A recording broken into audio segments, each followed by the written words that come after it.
최순실을 반드시 검찰 포토라인 앞에 세우겠다. 그런데 국정조사와 특검은 안 된다. 네, 이렇게 말했던 새누리당 지도부가요. 분노한 민심을 한참 뒤늦게 파악했는지 조금 전 입장을 바꿨죠. 특검하기로. 특검도 부족합니다. 특검 이렇게 막 억지로 하고 싶지도 않아요. 네. 벌써부터 이렇게 나왔어도 모자랍니다. 대통령 사과만으로는 안 된다며 기껏 새누리당에서 덧붙인 말이 뭔지 아십니까? 청와대 참모와 내각의 대폭 인사쇄신. 전원 사퇴도 아니고요. 대폭 인사쇄신. 이게 끝입니다. 그리고 국정조사도 특검도 안 된다고 했습니다. 이유는요. 맨날 하는 그 얘기죠. 검찰이 철저히 수사하고 그 후에 보자. 네. 뭘 맨날 검찰 수사 얘기입니까? 언론사가요. 한 달 내내 의혹을 넝굴채 보도하다 못해 최 씨 사무실 가서 컴퓨터까지 집어오도록 도대체 그동안 검찰은 한 달 동안 뭘 했습니까? 네, 수사도 언론이 했고요. 독일까지 날아가 최순실 잡는 것도 언론이 하고. 네, 이건 아니지 않습니까? 어제 오전까지만 해도 검찰 자존심 지키십시오. 나도 연설문 친구한테 물어본다면서 또 이것도 뭡니까? 방탄 막 쪘던 이정현 대표. 이분 내가 좋아하는데 정말 부끄럽습니다. 그래놓고 당 지도부도 물러나라는 요구에 대해서는 외면하고 있습니다. 이게 다 박 대통령을 무조건 옹호하고 앞에서 쓴소리 단 한마디도 못해온 청와대 참모들, 친박 중진, 지도부들 이분들 때문 아닙니까? 이 나라가 심지어 지금 SNS, 인터넷에서는요. 지금 대통령 하야하라 이런 여론이 빗발치고 있습니다. 그런데 이제 와서 특검해놓고 생색냅니까? 정무적 판단이 늦어도 너무 늦습니다. 이래서 새누리당 존재하겠습니까? 매일 수북한 서류가 엉뚱한 대로 통째로 빠져나가는 것도 파악 못하는 대통령 비서실장이 왜 필요합니까? 좋은 사무실에서 좋은 탓하고 혜택만 누리는 이 청와대 참모들 왜 필요하죠? 국민 세금으로. 대통령 사과한 지 하루가 지나도록 우병우 민정수석 물러난다는 얘기 한마디 없습니다. 그 자리가 그렇게 중요합니까? 그렇게 탐나십니까? 이제 그만 내려오세요. 국정조사, 특검 이걸로 부족합니다. 지금 국민들이 느끼는 이 허탈감, 배신감, 충격 누가 책임집니까? 국민이 기억할 겁니다. 박종일 라이브쇼 시작하겠습니다.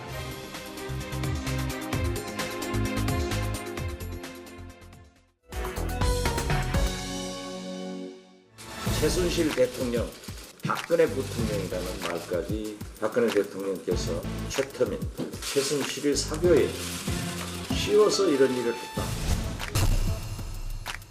낮의 대통령은 박근혜, 밤의 대통령은 최순실이었다는 것입니다.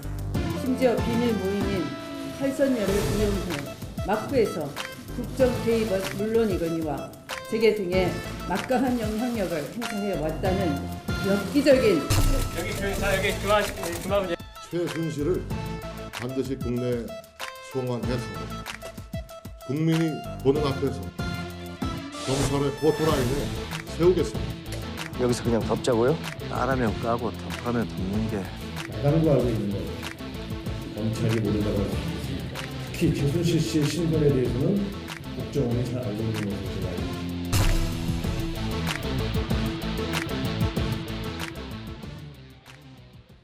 네, 최순실 씨가 누군데? 네, 이 사람 뭔데요? 최순실 씨가 이 대한민국 국정을 농단하고 있는데 의혹이라는 단어도 이제 붙이고 싶지 않습니다. 네, 집권 여당인 새누리당이요.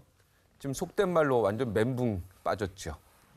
네, 그동안 말 많던 친박계는 꿀먹은 벙어리처럼 말문을 닫았고요. 네, 비박계에서는 박 대통령과 선긋기를 하는 모양새입니다.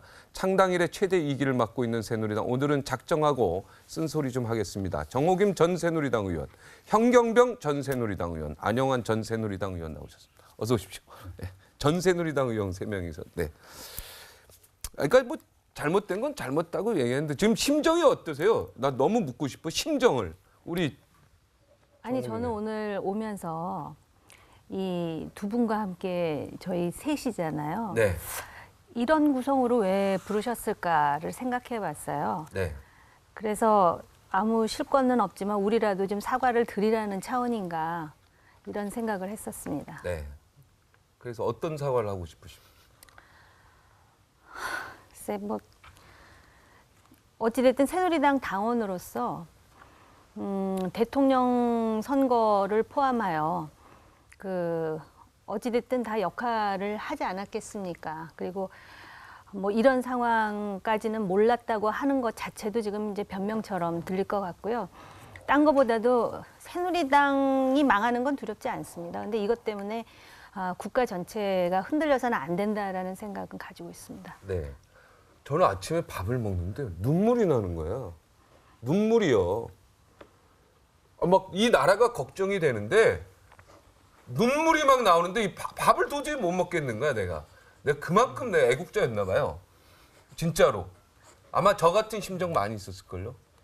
너무 억울한 거예요. 뭐가 억울한지 그냥 뭐 억울한 거야. 화가 넘어가지고 미치겠더라고요, 아침에. 우리 안효원 의원 오늘 처음 나오셨는데. 사실 저도 이런 포맷이었고 이런 질이라면 정말 안 나왔습니다. 나 와서 내용이 뭐 이런 거예요. 그래서 지금 아니, 그냥 최순실 씨 지금 별로 국정에 대해서 이 얘기하는 자리에서 별로 이야기하고 싶은 이야기 별로 없어요. 네. 단지 방금 이야기 나왔지만은 현재 상황에 대해서는 참담하다 그 말로 제가 표현을 하고 싶습니다.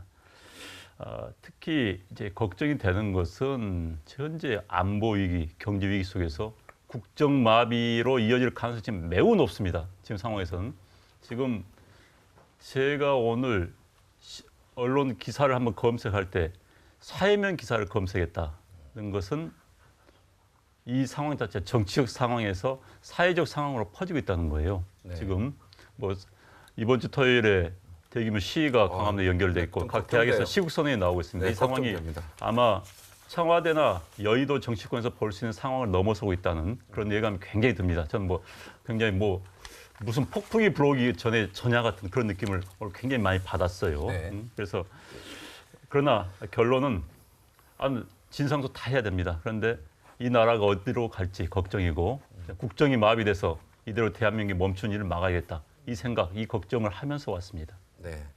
이번 토요일 날 6시죠. 네. 예. 그것도 오늘 막 SNS에서 전체 막 전국에서 지금 뭐 다 몰려오는데 여기 또 막 경찰하고 만약에 또 이번에 문제가 생기고 이러면 진짜 이거 대혼란으로 오지 않을까. 지금 안 의원처럼 생각처럼 그럴 수 있어요. 시간이 있습니다. 시간이 있어요. 지금 내일까지요? 아니 며칠 시간이 있지 않습니까? 금요일까지 시간이 있죠. 예. 예, 이틀. 저는 뭐 그 자아 반성, 철저하고 진정한 자아 반성에 더해서 진상 규명도 물론 필요합니다. 그런데 오늘 이 자리에서는 우리가 정치인이기도 하기 때문에 대안을 한번 제시할 수 있는 그런 차원에서 접근을 하도록 노력해봐야 될 것 같아요. 네. 근데 제가 사실 이렇게 방송에 나와가지고 이런 말씀 드리는 게 적절할지는 모르겠는데 과연 대안이 있을까 이런 생각과 함께 요새는 한 7시 50분 정도만 되면 이제 상당히 불안해집니다. TV조선을 포함해서 또 다른 종편도 그렇고 매일매일 진짜 경천동지할 그러한 보도들이 지금 쏟아져 나오고 있는 상황이고 그렇기 때문에 사실은 우리 대통령 그리고 청와대 또 집권당인 새누리당 그리고 정부도 마찬가지고 지금 이루고 머뭇머뭇 우왕좌왕할 시간조차도 없는데 오늘도 그 청와대에서 나오는 여러 가지 그 반응들을 보면 아직도 상황 파악이 안 됐다. 그동안엔 늘 수첩에다가 머리를 조아리고 적기만 하고 하명만 받는 일에 너무 익숙해져가지고 이 상황에 대처할 능력이나 과연 있는 것인가에 대한 많은 회의감이 들었습니다. 네. 지금 청와대 사람들 중에 얼마인지 몰라도 최순실 사람이 꽤 있을 거예요. 그죠? 그러니까 대안을 세울 수도 없는 거예요, 지금이 어떻게 아니 보면. 무슨 카페를 만들어가지고 뭐 대기업 오너의 부인은 말할 것도 없고 고관대작들이 드나들었다는데 CCTV가 있다면 한번 누군지 좀 확인해보고 싶어요. 그래서 지금 제가 알려드릴까요? 모 부처의 차관 이름은 나오는데요. 어떻게 고등교육 받았다는 사람들이 21세기 대한민국 정치를 이렇게 이 지경으로 만듭니까? 제가 8명 명단 끝나고 나서 드릴게요. 예. 그건 저도 가지고 그게 있습니다. 가지고 있으니까 아시면서 그러는 거죠. 지금 뭐 이미 인터넷에 다 유통되고 있기 때문에 네. 사실 여부의 확인만 남았지 네. 실명은 다 돌아다니고 있습니다. 네. 근데 지금 그리고 네. 청와대 부분은 한 번만 더 말씀을 드리면 말씀 나왔으니까 지금 청와대의 그 반응이나 기류를 봤을 때에 뭐 더 기대하기는 어려울 것 같고 어차피 전면 교체 대상들입니다. 그리고 최순실 이 비선 실세 국정 개입 의혹 사건 이 자체의 직간접적 관련자들입니다. 그래서 어차피 제가 볼 때는 최소한 특검이나 국정조사가 이루어질 때 그 수사 대상입니다. 전부 대상이라고 보면 돼요. 우병우 수석 안 내려오는 거 보면은 답답한데, 아 진짜. 지금 사실 이 사건이 여기까지 오게 된 데는 우병우 수석의 책임이 굉장히 크다고 봅니다. 네. 우병우 수석이 일단 청와대 민정수석은 뭐 원칙론적인 입장을 본다면 청와대 내부 감찰을 하는 기관입니다. 그렇죠. 기본적으로 우병우 수석이 본인 업무를 못했다는 것이죠. 기본적으로. 네. 물론 우병우 수석이 뭐 최순실 씨의 영향하에 있었다는 이야기도 있습니다. 전 믿지는 않습니다만 아니, 아무튼 최순실 씨 추천으로 우병우 그런 수석이 이야기도 왔다는 있습니다. 이야기가 그런 이야기 있죠. 있습니다. 어찌됐든 본인이 업무를 못했고 네. 두 번째는 우병우 수석이 그 후에 재차 여당 내 많은 의원들조차 네. 우병우 수석은 물러나야 된다. 모든 책임을 빨리 물러나야 된다. 그래서 아니, 대통령에게 부담 더 주면 안 된다는 이야기가 벌써 몇 달 전에 나와 있었어요. 그런데도 네. 이제 버텼던 것이죠. 물론 그것이 대통령의 뜻이었는지 본인의 뜻이었는지 모르겠습니다만 어찌됐든 그런 상황이 여기까지 지속됐고 네. 우병우 수석 근데 이제 지금 이 상황은 우병우 수석 한 명이 물러나고 이런 상황이 이미 넘어버렸습니다. 네. 사안 자체가 우병우 수석의 문제가 아니에요. 이건 이제- 그래서 이제 그렇기 끝났죠. 때문에 우병우 수석이 뭐 본인이 물러난다는 상황이 아니고 이제 어떤 한 측면에서 본다면 청와대 수석이 물러나느냐 않은 사안도 이미 넘어버렸습니다. 사안 자체가 지금 국민들의 감성 느낌으로는요. 그래서 근본적인 대책에 대한 논의가 있어야 되지 않을까 하는 생각입니다. 저는 정호김 의원 이야기에 100번 동감하는 게 원래 그 논어에도 군주가 갖춰야 될 게 첫 번째가 백성을 배불리하는 게 가장 훌륭한 그리고 더 중요한 군주가 나라를 지키는 안보죠. 지키는 거고 더 중요한 게요. 국민의 신뢰를 잃어버리면 안 되는 거거든요. 군주가. 그래 국민의 지금 정확히 말씀하셨는데 이미 신뢰가 땅에 떨어져 가지고요. 지금 대안이 없는 거예요. 지금. 박근혜 대통령이 어떤 대통령입니까? 고 박정희 대통령의 후광이든 어쨌든 간에 대한민국 정치인 중에서 고정 지지층 30%를 가지고 있는 유일한 정치인이었습니다. 근데 왜 이 고정 지지층마저도 지금 이제는 거리를 두는가에 대해서 생각을 해봐야 되는데 국민의 신뢰라고 말씀하셨잖아요. 네. 이 국민의 신뢰를 얻기 위해서는 자기 참모를 선택할 때 본인에게 쓴소리를 할 수 있는 사람, 그거를 이제 본인을 이길 수 있는 사람이라고 표현을 하는데 그 쓴소리를 받아들일 그런 각오가 되어 있을 때 이 제대로 된 지도자가 되는 건데 가장 그 문제가 바로 쓴소리를 받아들이지 못하고 가장 최측근의 이 정말 듣도 보도 못한 최순실이라는 사람이 어떤 공직 직함도 없이 국정을 농단했다는 것 아니겠습니까? 그런데 이 최순실이라는 사람이 설사 있다 하더라도 주변에 누군가가 쓴소리를 하는 제대로 된 참모가 한 사람이라도 있었으면 과연 이 지경까지 왔을까? 더군다나 국정감사 전에요. 이미 미르, K스포츠 터진다고 아주 세간에 자자했었습니다. 그게 일종의 조기 경보였는데 그거 다 무시하고 이 정권은 굉장히 안정적이라는 그런 방심하에 또 새누리당 지도부의 그 오만을 보십시오. 솔직히 말씀을 드리면 그게 이걸 자초한 겁니다. 지금 최순실 한 사람에게만 돌팔매질을 할 것이 아니라 그 주변에 침묵하고 있던 사람, 그리고 같이 동조했던 사람들, 그리고 그 주변에 자기 스펙 쌓으면서 요직을 맡았던 사람들, 지금 제 머리에 쫙 파노라마 같이 지금 떠오르는데요. 사실 우리도 잘못 있다고 애초부터 말씀드렸잖아요. 그 전제로 지금 말씀을 드리는 거예요. 네. 대통령이 따로 있다. 그러니까 제가 4월 13일 날 총선에서 여당이 참패를 하고 4월 14일 날 모 뉴스 TV 프로그램에 나가서 제가 그 말을 했습니다. 물었어요. 이번 선거는 누구를 심판하느냐. 다른 분들은 뭐 보니까 뭐 최경환 의원 뭐 또 이항구 그때 네. 공심위원장을 이야기를 하시는데 저는 박근혜 대통령이라고 적었어요. 네. 그게 민심이라고 제가 확인을 하고 한 말입니다. 네. 제가 그 이후로 굉장히 많이 괴롭습니다. 조사 많이 당했습니까? 그럼 그런 식으로 넘어가고요. 그런 그 상황인데 얘기를 하세요. 사실은 괴롭다라는 게 뭐예요? 그 이후로. 뭐 여러 차원의 개인적인 부분도 있습니다만 그 그러니까 이후로 그 얘기가 그러니까 국정원이나 이런 데서 굉장히 아니, 힘들게 했다는 얘기예요? 뭐예요? 지금 대국으로 가다가 너무 갑자기 서국으로 가서도 그래요. 하여튼 힘들었다. 그 말로 넘어가자. 그 이후에 이제 8월 9일 전당대회가 열립니다. 그 전당대회가 열렸을 때가 그나마 기회였습니다. 그런데 지도부란 지도부는 최고위원 딱 한 명 빼고는 깡그리 친박으로 또 뒤덮습니다. 그것도 오다 투표에 이어가지고. 그러니까 새누리당 자체가 전반적으로 반성과 새로운 변화가 필요한 상황이 확실하게 되어 있는 거예요. 그런데 청와대하고 지금 새누리당도 우리가 짚었는데 사실 문제의 본질에서 최순실 씨와 더불어서 박근혜 대통령도 이야기를 안 할 수가 없다는 거예요. 사실 그동안 저는 박정희 전 대통령을 존경하는 사람입니다. 그리고 박정희 전 대통령의 딸이었기 때문에 결정적으로 대통령이 되었다고 생각을 합니다. 그리고 우리 대한민국을 이렇게 산업화를 성공시키고 이렇게까지 왔는데 지금 그 이후에 어쨌든 그 민주화라는 게 더해지면서 대한민국이 여기까지 왔는데 그런 속에 있었던 우리가 세워놨던 여러 가지 토대들이 굉장히 위협받는 사안이란 말이에요. 지금도 사실은 그 청와대 비서실장이 그 말씀을 하셨지만 봉건 시대냐 그랬는데 봉건 시대적인 정치를 했단 말이에요. 법률에서도 인정하지 않는 통치 행위를 했단 말이에요. 이런 상황에서 알고 보니까 비선에서 국가를 또 움직였단 말입니다. 사실 제가 알고 있는 상황에서는요. 청와대 수석 비서관들도 거의 실권이 없었어요. 제 역할을 할 수가 없었습니다. 그럼요. 정부는 말할 것도 없었고. 그럼요. 이런 상황 비서실장도 힘이 없었어요. 아니요, 네. 그런데 실권이 없었다 그러는데요.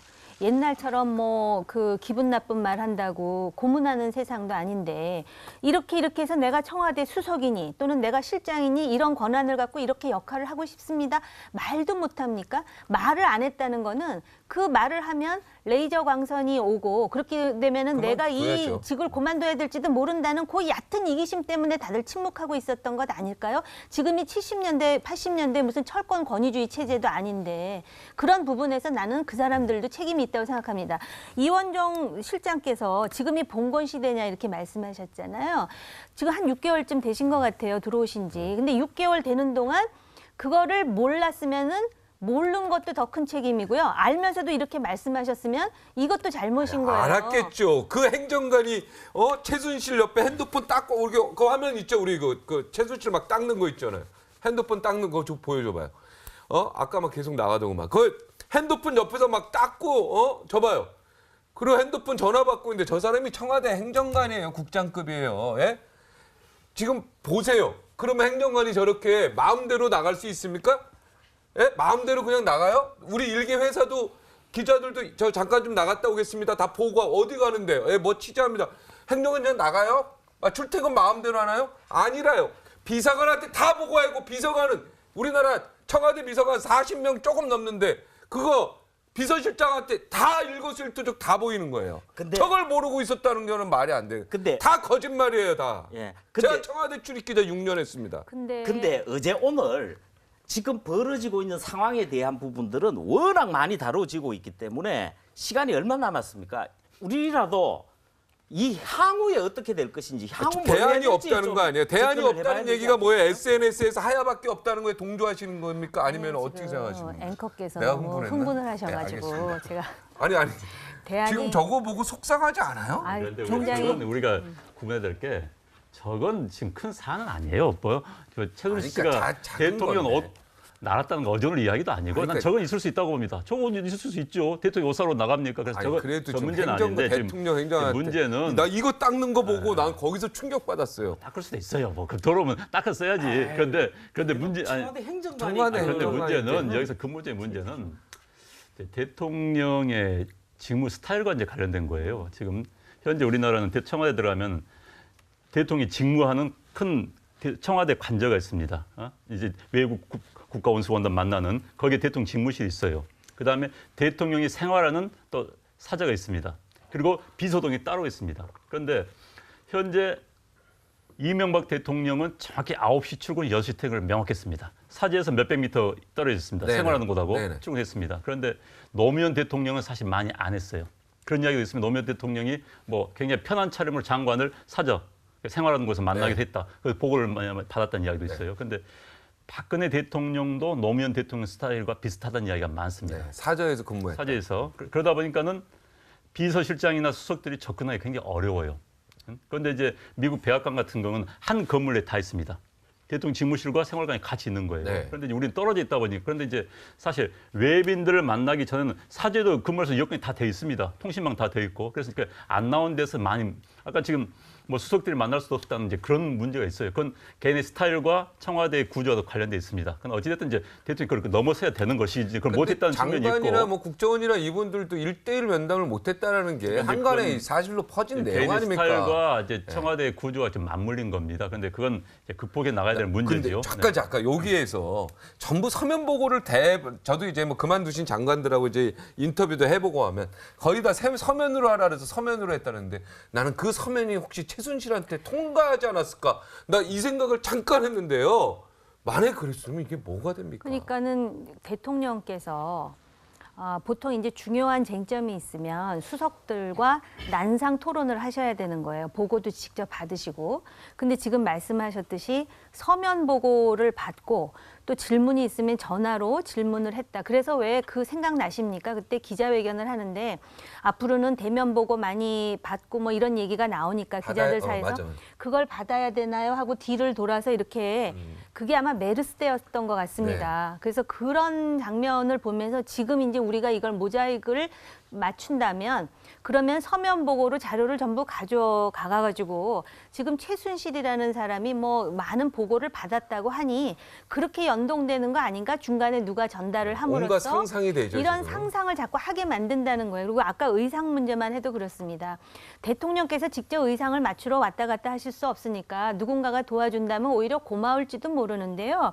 이 의상이 의상에만 그치는 게 아니라 대통령의 일정과 연관이 됐다는 거예요. 특히 해외 순방과. 근데 해외 순방이라고 하는 거는 국가 기밀 사항이에요. 경호의 가장 중요한 사안이고요. 그런데 다른 기자들도 모르는데 최순실이라는 여인은 이걸 다 꿰뚫고 앉아서 중국에 갈 때는 황금색 자켓 뭐 이러면서 본인이 정해가지고 뭐 디자인을 어떻게 하고 하면서 했다는 거 아니에요. 그리고 대통령의 의상이라 하더라도 얼마든지 우리나라 기업을 또 그 홍보할 수 있는 계기도 되고 중소기업들도 홍보할 수 있는 계기도 되는데 하필이면 그 뭐라 그랬습니까? 샘플실인가요? 해가지고 거기서 그렇게 다 만들어야 되는 것인지. 그러니까 대통령 입장에서는 옷서부터 액세서리부터 중요한 연설문까지 다 해주는 최순실이라는 사람이 개인적으로 고마울 수도 있겠지만 이게 얼마나 많은 국정농단으로 이어졌는지를 지금 아시고 계시는지 그게 궁금할 정도입니다. 저는 여기서 아까 부분에 이런 부분이 있습니다. 뭐냐면은 요분만 제가 박근혜 대통령에 대해서 한 번 더 지적을 하고 더는 네. 언급하지는 않겠습니다. 네. 한 부분이 뭐냐면은 사실은 몇 사람들이 그 이야기를 한 듯한 정황이 보입니다. 네. 사실 우리가 아는 것만 해도 최동욱 전 검찰총장이라든지 유승민. 조응천, 유승민, 이석수 특별감찰관에 이르기까지 제가 이분들을 두둔하거나 옹호하고 싶은 생각 전혀 없습니다. 그렇지만은 아까 우리 정홍희 의원님이 쓴소리. 표현하신 것처럼 레이저 광선도 무서웠는지 또 어떤 사연인지 이분들이 굉장히 된소리를 맞았단 말이에요. 그 이후에 말하기가 굉장히 어려웠을 거라는 정황도 있어요. 그다음에 청와대 구조 문제인데 물론 미국 같은 경우나 제가 어지간한 나라 그 선진국의 큰 나라들의 그 집무실은 대체로 가본 편인데 다 집무실과 비서실이 같이 있습니다. 네. 특히 백악관은 2층이 바로 대통령 집무실이고 동쪽이 침실이고 서쪽이 바로 업무 보는 데입니다. 그래서 유명한 외화 드라마가 웨스트 윙이라고 있는 건데 근데 그렇다 하더라도 그 청와대 구조를 변경할 일이 할 일이지 사실은 떨어져 있다 하더라도 사실 진행해야 될 것들은 있단 말이에요. 지금 그 월요일 날 하는 수석 비서관 회의 외에는 거의 접근을 못했다는 거예요. 그러니까 이거는 국정 운영의 행태 자체의 문제로 접근해야 된다는 거예요. 네. 사실은 저는 이런 구조를 정말 바꾸려면 세종시에 이거 지금 가가지고 국회하고 이 지금 국정 혼란 벌어지는 거 보세요. 그래서 저는 세종시에 청와대와 국회가 가야 된다고 생각한다는 말을 했었는데 가든가 세종시가 올라오든가 다시. 늘 이런 일이 벌어져요. 이 구조 문제를 놓고. 그러니까 아까 개헌해야 말 끄는 됩니다. 거. 네. 그러니까 개헌해야 됩니다. 아, 그러니까 개헌해야 된다. 요즘 개헌 뭐 대통령 개헌한다고 했기 때문에 개헌 이야기가 들어갔는데 대통령이 이런 모습을 보일수록 1인 독재, 1인 권력 집중을 막기 위해서는 개헌을 해야 되는 겁니다. 그래서 대통령이 밉다고 해서 개헌을 미워할 필요는 없는 거예요. 이건 별개예요. 그다음에 청와대에서 전번에 무슨 김재원 수석이 말을 참 잘못했던데 국회에서 발의안이 안 나오면 대통령이 발의하겠다. 발의해봤자 국회 3분의 2, 200명을 통과해야 되는데 통과할 수가 없는 겁니다. 택도 없죠. 발의 자체가 문제가 그러니까 국회에서 합의가 안 된 것을 청와대에서 발의했다? 의미가 없는 거예요. 그건 국론만 흐트리고 국가만 호도라인 빠뜨리기 때문에 개헌하고 대통령은 별개다. 별개, 완전 별개입니다.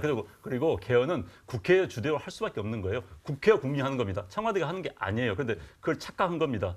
정부에서 이렇게 네. 말 잘못한 거고. 그래서 뭐 바로 이제 우리가 1인 집중, 권력 집중 문제가 나왔기 때문에 이렇기 때문에 개헌을 해야 되는 겁니다.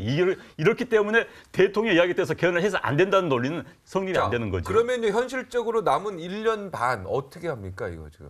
대통령이 무엇을 해도 내가 볼 땐 쉽지 않아요. 지금 그래서 이거 신뢰가 너무 땅에 떨어졌잖아요. 지금 상황은 사실 이런 표현은 제가 극단적인 표현을 쓴다면은 그런 느낌이 솔직히 저는 네. 제가 이제 역사학도입니다. 네. 역사학도인데 혁명 전야 같은 느낌 굉장히 많이 받아요. 저는 그런 느낌이. 그래서 저는 그런 상황이 펼치지 않기를 정말 바랍니다. 정말 바라는데 지금 현재 각 대학에서 하고 있는 분위기, 시민단체 또 제야단체, 지금 장난 아닌데요. 제야단체에 사는 아마 호기를 만났다고 생각하는 사람도 분명히 있을 거예요. 또 솔직히 북한도 굉장히 기분 좋을 겁니다. 대북 네. 압박하는데 그래서 여러 가지 상황을 비춰볼 때, 야 대한민국 어떻게 가느냐. 그래서 특히 이제 오늘 또 어제 대통령이 사과 성명을 발표했습니다만 저녁에 특정 언론사의 보도에 의해서 모든 게 또 무효가 됐고 네. 또 다 오늘 뭐가 거짓말이 나온 됐죠. 순간 이제 대통령이 어떤 말을 하든 믿지 않게 되고 그다음에 레임덕이 가는 것이죠. 레임덕은 이겁니다. 권력이란 것은 아랫사람한테 부하 직원에게 야 이거 해 하는데 부하 직원이 제가 왜 해야 돼요? 그게 레임덕인 겁니다. 내가 왜 해야 되죠? 어떻게 자를 수도 없는 거예요. 장관 잘랐다? 다시 국회 청문회해야 되는데 통과할 수 있습니까? 그렇기 때문에 지금 상황에서는 레임덕이 즉시 이미 레임덕도 차원을 넘어선 상황입니다. 이제 완전히 넘었죠. 넘어선 상황입니다. 그래서 이 상황에서 근데 문제는 이제 대한민국이고 대한민국의 운명이고 그래서 아까 현경변 전 의원께서 말씀해 주신 것처럼 앞으로가 문제입니다. 지금 사실 제가 이야기하면 너무 건너뛰는 것 같습니다만 그러니까 앞으로 어떻게 최순실을 부르냐 안 부르냐 그게 중요하지 않습니다. 솔직히 최순실이가 밝혀서 나올 수 있는 이야기의 상상력이 이미 뛰어넘어 버렸어요. 그렇죠. 최순실이가 특검도 의미가 데려다가 없어, 내가 볼 때. 이를 이야기하다가 국민들은 열을 이미 상상하는 상황입니다. 네. 이건 정치적 상황, 그러니까 형사법적 상황이 이미 넘어섰어요. 최순실 데려다 최순실 나 여기까지 했습니다. 국민들 안 믿겠지요. 왜? 이미 상상력 넘어섰기 때문에. 그리고 또 그 상상력이 넘어섰기 때문에 대통령의 권위가 전혀 안 서는. 대통령이 거의 신뢰를 다 잃어버렸죠. 대통령이 권한을 행사할 수 없는 상황까지 그렇죠. 왔다. 그럼 이 상황에서 뭘 하니까 이것이 사실 논의를 해야 될 단계입니다. 그렇죠. 네. 그 얘기 하자고 하는 거예요. 자, 지금. 그 부분에서요. 지금 중요한 얘기 하셨어요. 그런데 너무 할 수가 위기 없어요, 고조를 기정사실화하는 것도 문제는 있습니다. 문제는 있고 다만 이제 국민에 대해서 해야 될 부분, 국가에 대해야 될 부분은 말미에 저는 좀 이야기를 하겠습니다. 네. 그런데 일단 할 수 있는 게 지금 가장 이 부분에 그 지금 대답을 하세요. 기다리고 네. 열띠고 있는 게 정치권하고 언론입니다. 네. 정치권에서는 두 가지를 하는 게 굉장히 중요합니다. 제가 볼 때 지금 바로 필요한 게 뭐냐면 국내 정치에 일체 관여하지 않겠다는 것과 대선에 어떠한 개입을 하지 않겠다는 것을 천명할 필요가 있습니다. 대통령이 예, 대통령이 해야 될 게 두 개. 국내 저는 정치 지금 관여하지 대통령에 않겠다. 초점을 맞추고 있지 않습니까? 네. 그다음에 또 한 부분은 언론에 대해서는 사실은 지금 그 국회에서 온갖 얘기가 다 나오고 국회 있어요. 차원에서 특검을 수용하는 차원이 진행돼 있지만은 여기서 하나를 더 더할 수가 있습니다. 박근혜 대통령은 여야 특검을 전격적으로 수용을 하고 철저한 진상 수사를 위해서 적극적으로 협조하겠다는 자세를 밝혀야 됩니다. 네. 이것 자체는 굉장히 국면을 가라앉힐 수 있는 부분은 있어요. 네. 검찰총장이나 하여튼 아주 누가 국민이 봐도 제대로 수사가 되겠구나 이렇게 인지할 수 있도록 그 시스템을 바꿔줘야 하나만 더 할게요. 네. 일단은 그리고 그 내각을 개편하는 문제는 뭐 거국 내각 말이 나오고 있습니다만은 이게 실익이 있는지를 따져봐야 돼요. 이 부분은. 근데 어쨌든 청와대는 전면 개편이 불가피하기 때문에 네. 해야 하는데 이게 갑작스러운 상황이잖아요. 생각할 시간은 가지시되 사태의 심각성을 알고 있다고 박근혜 대통령이 말씀을 하셨거든요. 네. 그렇다면 그에 걸맞는 청와대 개편과 본인의 자세를 밝히는 게 굉장히 중요합니다. 그러니까 요 며칠 상간이. 두 분은 지금 대안이 없다는 거 아니에요, 아니요. 지금? 지금 바로 대안이 없다라는 거는 그 뭐 어제와 같은 식의 그런 사과를 가지고는 문제 해결이 안 된다라는 말씀이고요. 현경병 전 의원님의 말씀을 이어서 하자면 내일쯤 대통령께서는 다시 나오셔야 돼요. 그래서 이 문제와 관련해 가지고 최순실 씨를 대한민국에 데려와도 소용없을지는 모르겠습니다만 이 사람 데리고 와야 됩니다. 지금 뭐 말과 함께 없어졌다 하지만 저는 지금 말하고 같이 다닐 거라고 생각은 안 하고요. 어린애도 있고 그렇다고 그런다면은 이 소재 파악이 그렇게 어려운 문제는 아니라고 봐요. 더군다나 뭐 독일이든 다른 유럽이든.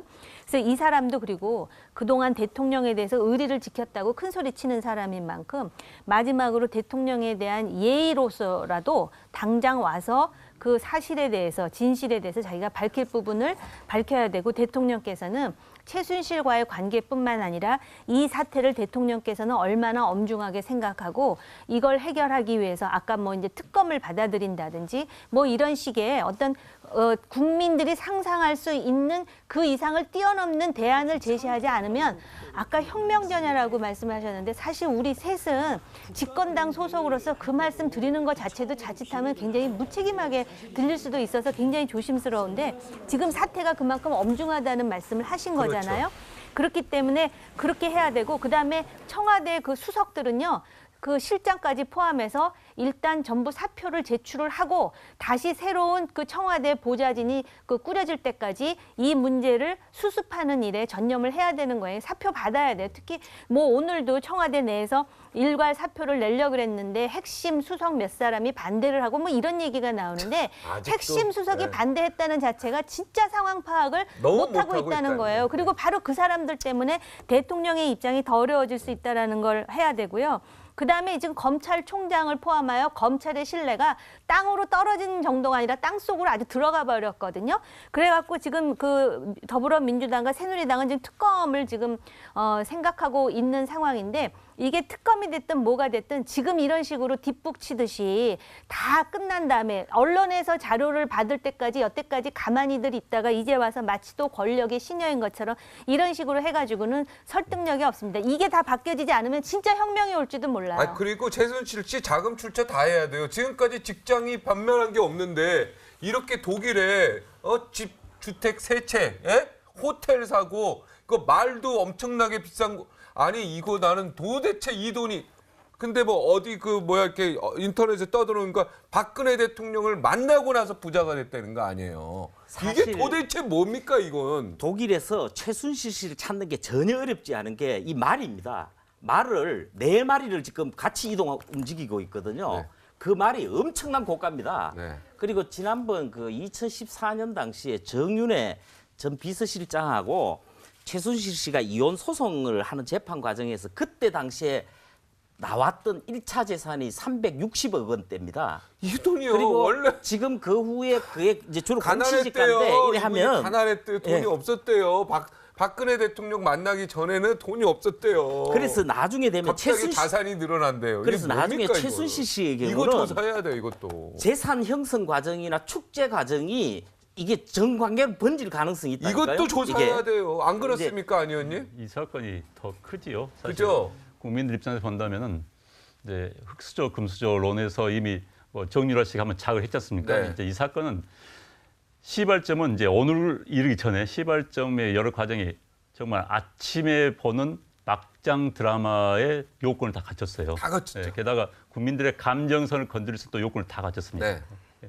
특히 뭐 금수저, 흑수저론, 뭐 권력, 뭐 아무튼 그런데 이제 현재까지는 뭐 문서가 국정을 농단한다는 부분인데 이제 돈 문제가 가입되는 감정이 더 국민들은 또 걷잡을 수 없을 정도 커지는 것이죠. 아니 지금까지 평생 일하고 그 해봤자 돈 1억 2억 만들기가 직장생활 20년 30년에 될까 말까인데 뼈 빠지게 일해도 이거 말이 안 되잖아요. 최순실 씨의 과거는 좀 불투명합니다. 불투명한데 어찌됐든 최순실 씨가 70년대 말에 그 새마음 구국봉사당 시절에 그 대학생 총회장을 했다고 그랬지만 화면에 계속 나오는 게 이제 그런 모습인데 유경재단도 다 그렇죠. 했고요. 이제 86년도에 이제 다시 만났어요. 네. 그 박근혜 대통령을 그 당시 이제 박근혜 유경재단 이사장이었죠. 이제 그 후로 이제 같이 친해졌고 그래서 이제 그걸로 재산이 불어났기 때문에 의혹들이 제기되는데 저는 뭐 이 상황에서 무슨 의혹이 있다라고 뭐 무슨 문제 있다고 저는 뭐 이야기하고 싶지는 않습니다. 그 당시 유경재단 직원들이요. 이 유경재단 통해서 재산 늘리는 최태민 뭐 물러나라 막 그렇게 데모하고 그랬어요. 그 당시에. 최태민 목사가 그걸 이만 이용했다는 것은 맞다 다 알려진 사실이죠. 네, 맞죠. 그 당시에 뭐 탄원서라든지 또 그 박근혜 당시 이사장의 반대편에 있던 또 그 반대편에 있던 사람들은 그 여동생인 또 박근영 씨의 편에 그 숙모회라고 조직을 해가지고 여러 가지 탄원을 하는데 내용을 보면 좀 뭐랄까 이런 얘기가 있어요. 그러니까 다양한 재단을 만들어서 회계 부정과 함께 이렇게 해서 돈을 빼돌리고 뭐 이런 내용이 들어있다라는 것입니다. 근데 요번에 그 미르재단이라든지 K스포츠를 보면 전경련에서는 자발적으로 했다 그러고 또 대통령께서는 대수비에서 아시고 계실 뿐만 아니라 뭐 취지가 매우 좋다고 하시기는 하시지만 과연 삼성, 현대자동차 순서대로 그렇게 모금액이 그 순서대로 그렇게 정해져 가지고선 그 빠른 시간 안에 거의 800억에 달하는 이틀 만에. 그런 기금이 만들어질 수 있었을까라는 것에 대해서 여전히 의구심을 갖고 있지 않습니까? 그리고 뭐 대통령 순방도 했지만 지금 미르재단의 사무부총장의 얘기도 나오고 또 사무총장의 얘기도 나오고 또 K스포츠와 또 더 블루케이 그리고 또 뭐 독일에 가서 뭐 여러 호텔도 사고 집도 사고 이런 관계에 대해서 전부 그 정황적인 의혹만 있지 물증이 없는데 이거를 파헤치는 것이 앞으로의 일이에요. 특검이요. 예. 예. 자, 이제 거의 시간이 됐는데 딱 1분씩 드릴게요. 마지막 발언 해주시기 바랍니다. 예, 아까 박종진 앵커님이 그 민무신 분립이라 그럽니다. 공자가 한 문구에는 정치가 군주는 특히 대통령은 백성, 지금은 국민입니다. 국민의 신뢰 없이는 기반조차 서지를 못한다는 뜻입니다. 네. 지금 이 상황에서 제가 잠깐이나마 들은 여론은 무엇보다 느끼는 감정이 두 가지인 것 같아요. 하나는 배신감, 하나는 속상하다가 나중에 되면은 지금 대한민국이 세계에서 어느 정도 이렇게 되어 가는데 이제 부끄러움과 창피함 이런 식의 표현이 나와요. 그러면서 끝에 닿는 부분이 나라 걱정으로 가요. 네. 국민이 나라 걱정을 해요. 네. 지금. 그런데 이제 중요한 거는 박근혜 대통령이나 정부에서 할 일이 지금 시급한 게 제가 볼 때는 무엇보다 어떤 정치적 상황, 여야 간의 정치적 충돌이 있다 하더라도 해야 될 부분이 뭐냐면은 지금 내각을 전면 개편해서 거국 내각 가는 문제도 있겠지만 그 언제 하느냐는 거예요. 그 부분보다도 현 내각이라도 대통령이 관여하지 않는 상태에서 정권을 져서라도 국정을 차질 없이 진행하겠다는 게 하나가 필요하고요. 그리고 지금 북한 상황이 간단치 않기 때문에 저는 외교 안보 통일 부분은 그 박근혜 대통령이나 이 정부가 잘해왔다고 봅니다. 그 부분에 대해서 본인이 전력하는 것 정도로 해서 임기를 마무리하겠다는 어떤 국민 메시지가 필요하지 않느냐는 거예요. 네, 마지막 발언. 네, 말씀해 주셨지만 대한민국 위기입니다. 안보 위기입니다. 경제 위기입니다. 국정이 마비되고 있습니다. 또 국가가 마비될 가능성이 매우 높아진 상황까지 왔습니다. 그래서 청와대, 박근혜 대통령, 그다음에 정부 부처, 여야 지도자, 여야 국회의원들 망라해서 모두 초점은 이 문제 해결 초점은 국가가 마비돼서는 안 된다. 대한민국은 살아있어야 된다. 여기에 초점을 맞추고 여기에 개인의 이해관계, 정파적 이해관계 따지면 안 됩니다. 대한민국은 굴러가야 된다. 어떤 일이 있더라도 굴러간다. 여기에 초점을 맞추고 해결 방안을 맞춰야 되는 겁니다. 네.